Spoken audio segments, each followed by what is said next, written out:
नमस्कार साथियों, Mahesh Taneja Indian and world history YouTube channel पर एक बार फिर आपका स्वागत है। इस क्लास में हम बात करने वाले हैं 1915 व उसके बाद की गतिविधियों की जो भारतीय स्वतंत्रता संग्राम में महत्वपूर्ण भूमिका निभाती हैं।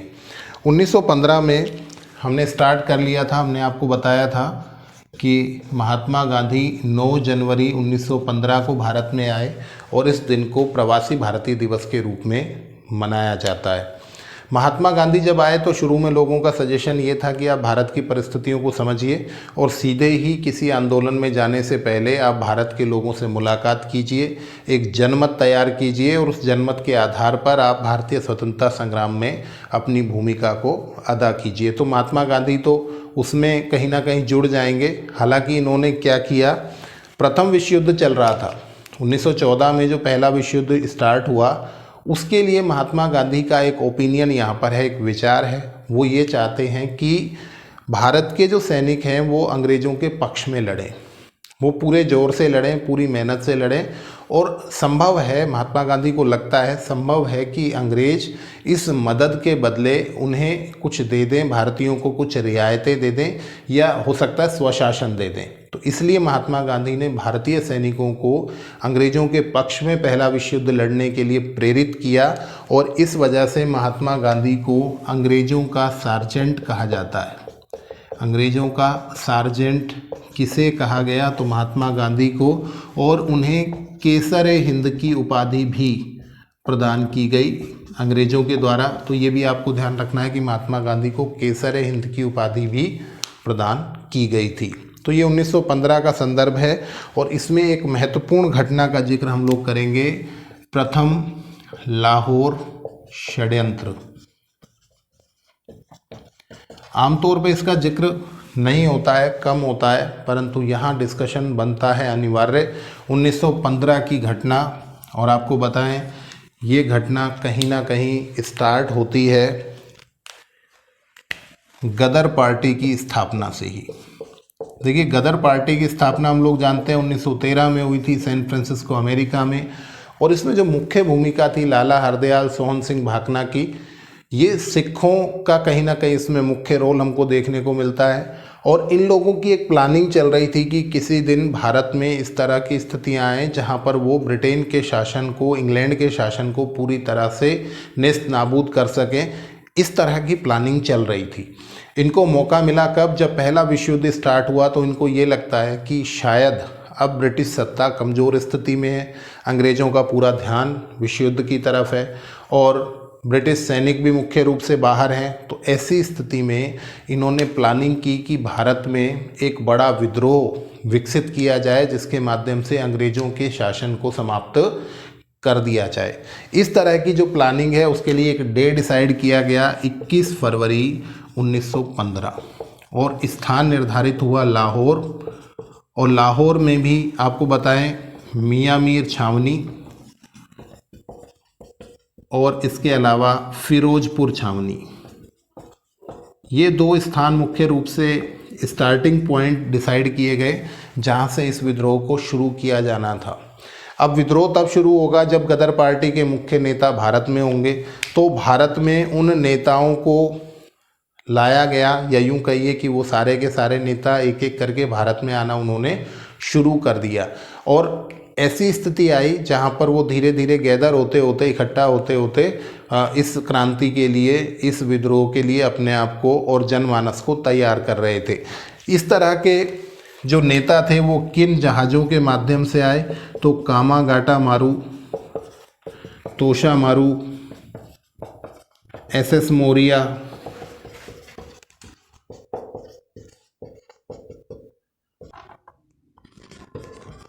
नेमसंग। तो इन सब जहाज़ों से गदर पार्टी के इन नेताओं ने भारत से, बाहर से और भारत में आना शुरू कर दिया कि वो 21 फरवरी की इस प्लानिंग को सक्सेसफुल कर सके। इस नेमसंग जहाज़ से आते हुए सोहन सिंह भाकना को गिरफ्तार कर लिया गया। आपको बताएं इन जहाज़ों से जब ये लोग आ रहे थे तो कहीं ना कहीं ये पूरी प्लानिंग जो है ये लीक हो गई। ये जो योजना है इसके बारे में अंग्रेज़ों को पता लग गया और 80 से ज़्यादा लोगों को यहाँ पर गिरफ्तार किया गया। और गिरफ्तार होने वाले जो मुख्य लोग थे उसमें परमानंद, जिन्होंने सिंगापुर क्रांति कराई, मुख्य रूप से वहाँ के अभियुक्त थे ये, करतार सिंह, डॉक्टर मथुरा सिंह और विष्णु प्रिंगले। आपको बताएं विष्णु प्रिंगले जो थे इन्हें फांसी की सज़ा दी गई। ये प्रश्न हमसे पूछा गया किसी एग्ज़ाम में, विष्णु प्रिंगले को फांसी की सज़ा दी गई, तो ये सारे के सारे बाकी लोग थे, इन लोगों को निर्वासित कर दिया गया, बड़ी सजाएं दी गई और इस सारी कहानी को प्रथम लाहौर षड्यंत्र कहा गया और इन पर जो केस लगाया गया उसे प्रथम लाहौर षड्यंत्र केस के नाम से जाना जाता है। हम लोगों को आगे जाकर पढ़ने को मिलता है, मैं यहीं पर एक बार डिस्कस कर लूँ, राजगुरु, सुखदेव और भगत सिंह, इन तीनों को जो फांसी हुई थी वो भी लाहौर षड्यंत्र केस के तहत हुई थी। वो प्रथम ना होकर वो द्वितीय है। आप यहीं कैलकुलेट कर लीजिएगा, क्योंकि आजकल प्रश्न बहुत उलझा कर दे देते हैं। तो वो द्वितीय लाहौर षड्यंत्र केस है जिसके माध्यम से उन तीनों को फांसी 23 मार्च 1931 को दी गई, और ये प्रथम लाहौर षड्यंत्र केस है जिसके द्वारा विष्णु प्रिंगले को फांसी हुई और बहुत सारे लोगों को यहाँ पर कारावास दिया गया। ठीक है, तो ये लाहौर षड्यंत्र केस को आपको यहाँ पर अच्छी तरह से समझ लेना है। इसके बाद हम चलते हैं 1916 में, और 1916 में कुछ महत्वपूर्ण घटनाओं का हम जिक्र करते हैं।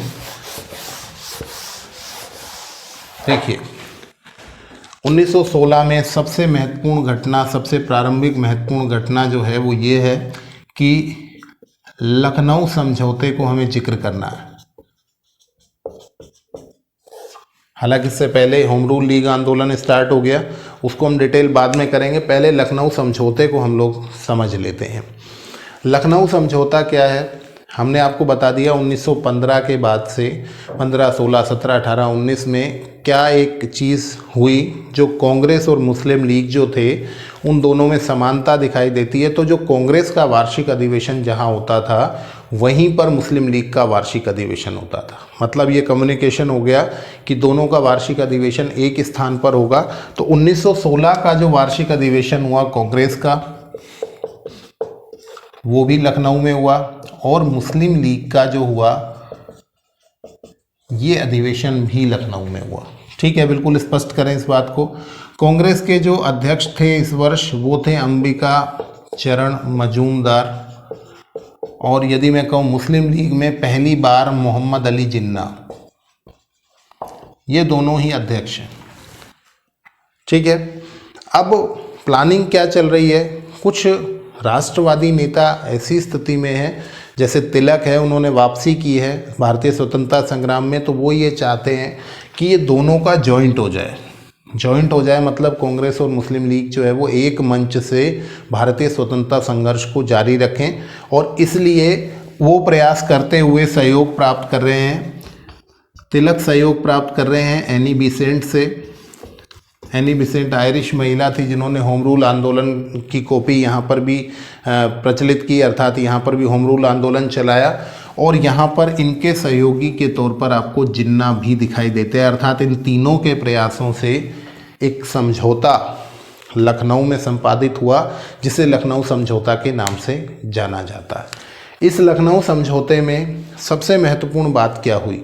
सबसे महत्वपूर्ण बात ये हुई कि जिस सांप्रदायिक निर्वाचन प्रणाली को लेकर इन दोनों में मतभेद था, आपको याद होगा 1909 में सांप्रदायिक निर्वाचन प्रणाली के तहत अंग्रेजों ने पृथक निर्वाचन क्षेत्र प्रदान किए थे मुस्लिम लीग को, मुसलमानों को, और इस बात पर कांग्रेस इनसे अलग थी, कांग्रेस इसका विरोध कर रही थी। अब कांग्रेस ने पहली बार मुसलमानों को मिलने वाले पृथक निर्वाचन का समर्थन कर दिया। मुसलमानों को मिलने वाले पृथक निर्वाचन क्षेत्रों, पृथक निर्वाचन प्रणाली, इस सब का समर्थन किया किसने? कांग्रेस ने। और कहा यह जाता है कि ये जो हुआ ये कांग्रेस की सबसे बड़ी भूल थी। अर्थात एक कॉम्प्रोमाइज़ यही हुआ कि अब कांग्रेस कह रही है कि ठीक है, मुसलमानों को जो रिजर्वेशन मिला है वो मिलना ही चाहिए था। मुख्य बात इस पूरे समझौते की ये है, और तय किया गया कि आगे की जो रणनीति है वो साझा रणनीति होगी जिसके तहत आगे बढ़कर ये लोग मिलकर भारतीय स्वतंत्रता संग्राम को लड़ेंगे।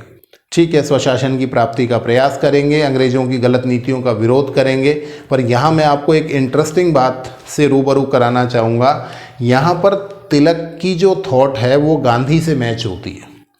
यहाँ पर तिलक अंग्रेजों का स्पष्ट विरोध करने की स्थिति में, या यूँ कहिए कि विचार में नहीं है। वो कह रहे हैं कि इस समय अंग्रेजों को हमारे सहयोग की आवश्यकता है, तो तिलक भी सहयोग की बात कर रहे हैं। वो कह रहे हैं कि हिंसा से हमारा जो राष्ट्रीय आंदोलन का क्रम है वो ब्रेक होता है, टूटता है, तो हम हिंसा की तरफ ना बढ़ें, हम समझौतेवादी बनते हुए कहीं ना कहीं अंग्रेजों का सहयोग करते हुए उनसे स्वशासन की मांग रखें। ऐसा पहली बार अब तिलक के विचारों में दिखाई देता है। यहीं पर तिलक ने एक लाइन बोली है, हालांकि उनका जो मूल उद्देश्य है वो यहाँ पर परिलक्षित हो जाता है और वो फेमस है, स्वराज्य मेरा जन्मसिद्ध अधिकार है, मैं इसे लेकर रहूँगा। ये इन्होंने उसी 1916 में जो लखनऊ में अधिवेशन हुआ उसमें ये लाइन इन्होंने बोली और ये फेमस रहा है। ठीक है, तो ये लखनऊ का समझौता इस समय संपादित हुआ। इसी के साथ एक चीज़ और हुई इस लखनऊ में अच्छी सी, और वो ये कि अब गरम दल और नरम दल के बीच में भी सुलह हो गई, अर्थात ये दोनों भी एकीकृत हो गए और कांग्रेस पुनः एकीकरण के दौर में आ गई। अर्थात जो कांग्रेस का विभाजन 1907 में हुआ था, अब वो विभाजन समाप्त हो गया और नरम दल और गरम दल जो है वो संगठित हो गए। तो आपको याद रखना है 16 जो है वो सुलह का वर्ष है। कांग्रेस के दोनों दलों में भी सुलह हो गई और कांग्रेस और मुस्लिम लीग के बीच में भी सुलह हो गई। तो ये 1916 का लखनऊ समझौता आपको मुख्य रूप से याद रखना है। ठीक है, अब चलते हैं एक बहुत विशिष्ट आंदोलन की तरफ, और वो विशिष्ट आंदोलन कौन सा है? वो विशिष्ट आंदोलन है होम रूल लीग आंदोलन। एक बात का आपको ध्यान रखना है कि यदि आपसे एक आ जाए कि कांग्रेस के एकीकरण में मुख्य भूमिका किसने निभाई, तो तिलक और एनी बेसेंट। और यदि एक आ जाए कि कांग्रेस और मुस्लिम लीग में लखनऊ समझौता कराने में मुख्य भूमिका, तो तिलक, एनी बेसेंट और जिन्ना, तीनों के नाम आपको यहाँ पर अटैच करने हैं। चलिए अब बात करते हैं होम रूल लीग आंदोलन 1916।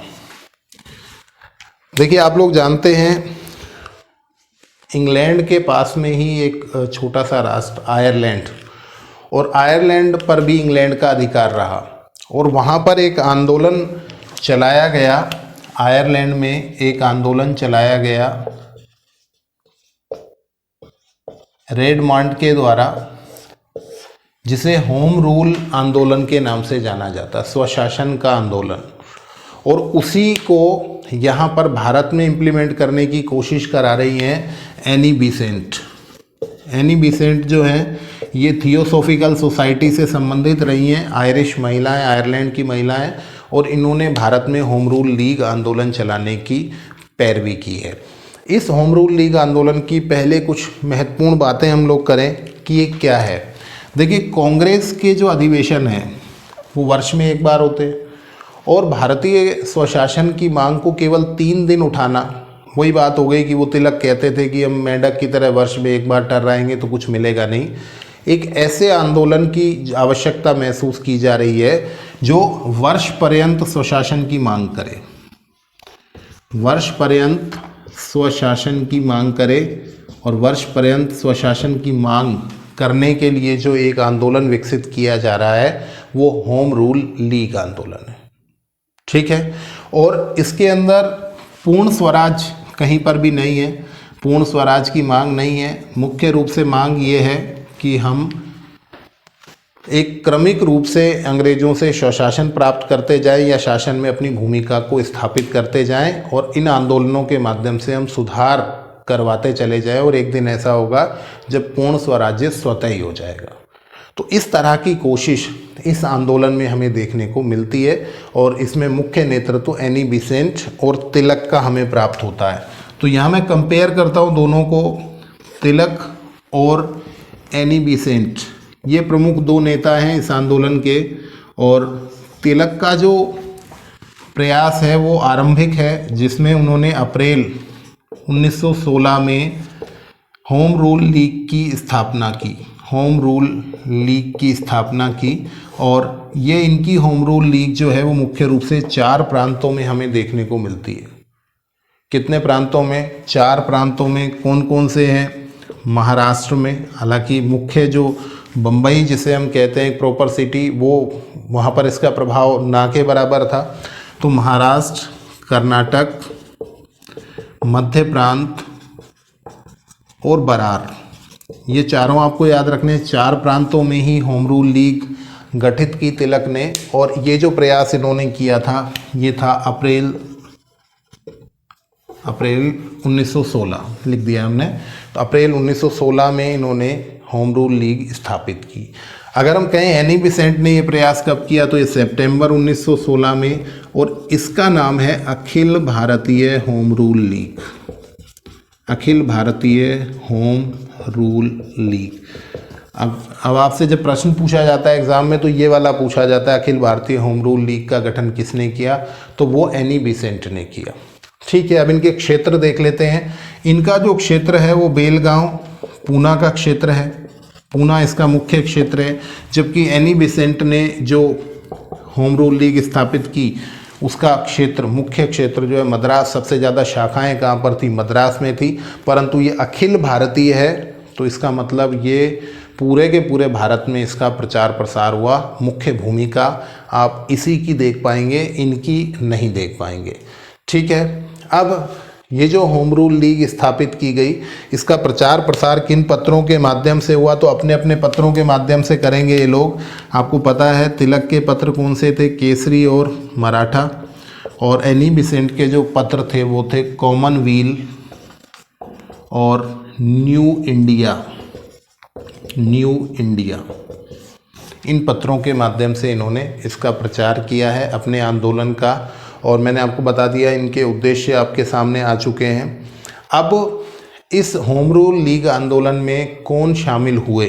तो ये एक बहुत बड़ी लिस्ट है जहाँ पर एनी बेसेंट को फॉलो करते हुए लोग दिखाई देते हैं।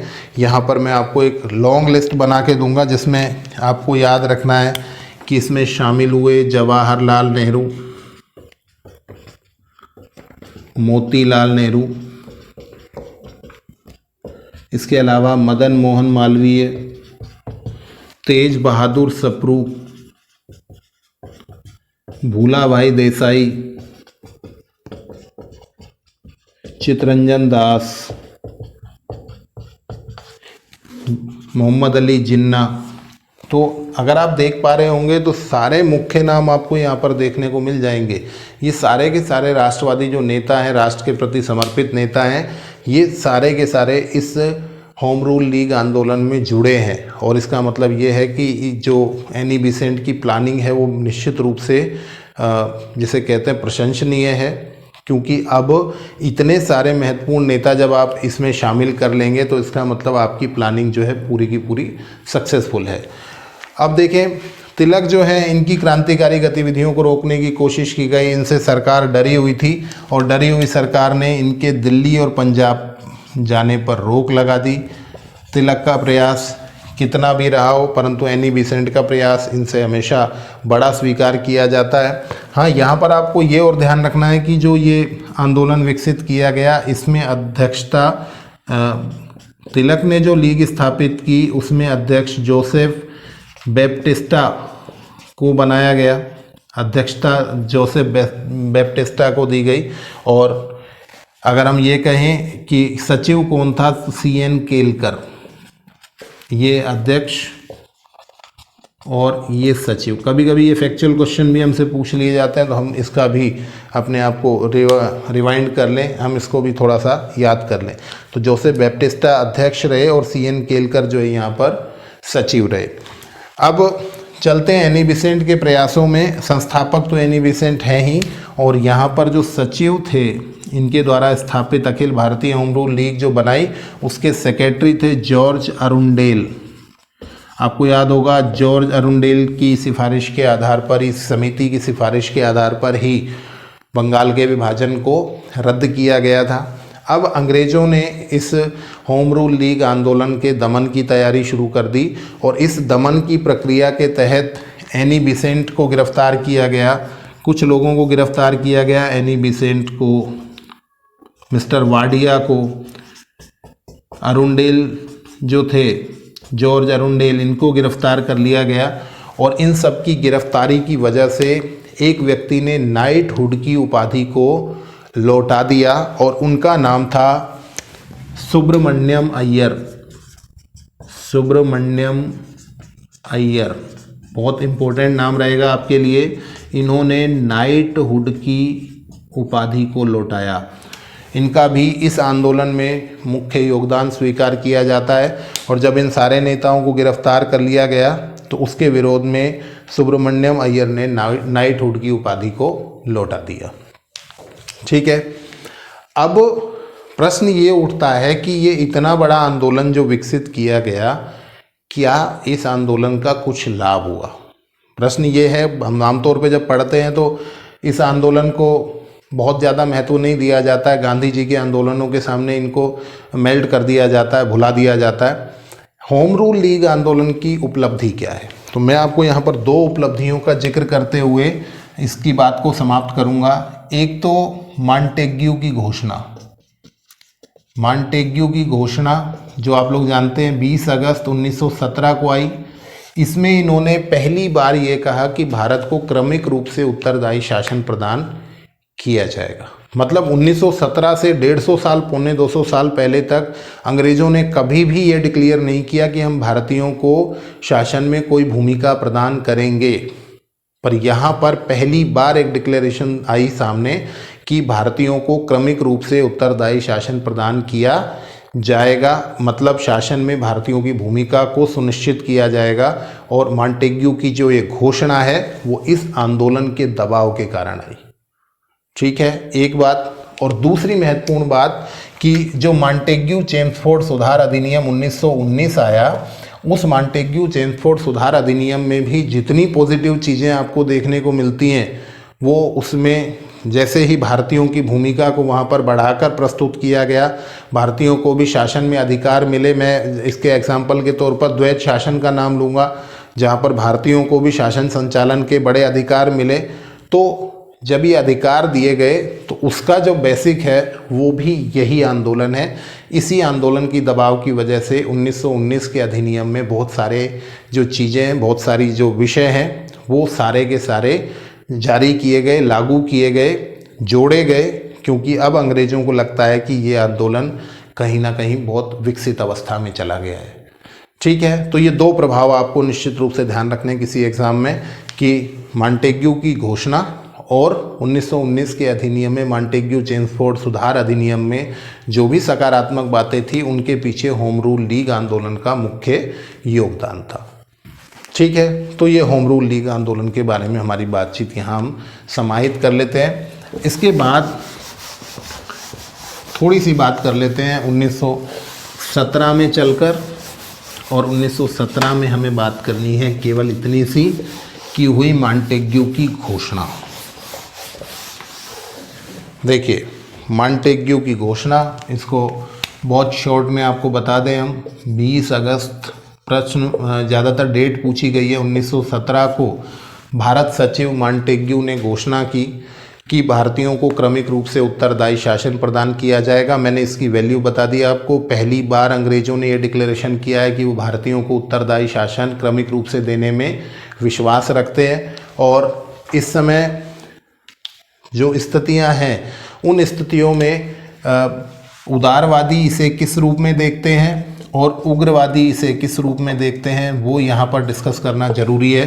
क्योंकि आप लोगों को हमने बताया था कि 1918 में जाकर कांग्रेस पुनः विभाजित हो जाएगी। तो उसका एक बड़ा कारण यहीं पर विचारधारा का मतभेद था। उदारवादी जो थे, उन्होंने इसे भारत का मैग्ना कार्टा कहा। प्रश्न पूछा गया है, भारत का मैग्ना कार्टा उदारवादियों के अनुसार कौन सा था? तो मॉन्टेग्यू की घोषणा। उनको लगता है कि हमने बहुत कुछ अचीव कर लिया। मॉन्टेग्यू की ये घोषणा अपने आप में बड़ा वैल्यू करती है। जबकि तिलक इसके बारे में क्या कह रहे हैं? तिलक मूलतः उग्रवादी हैं, क्रांतिकारी जिसे कहते हैं अतिवादी हैं। तो उन अतिवादियों का विचार ये था कि ये बिना सूर्य का उषा काल है। बिना सूर्य का उषा काल मतलब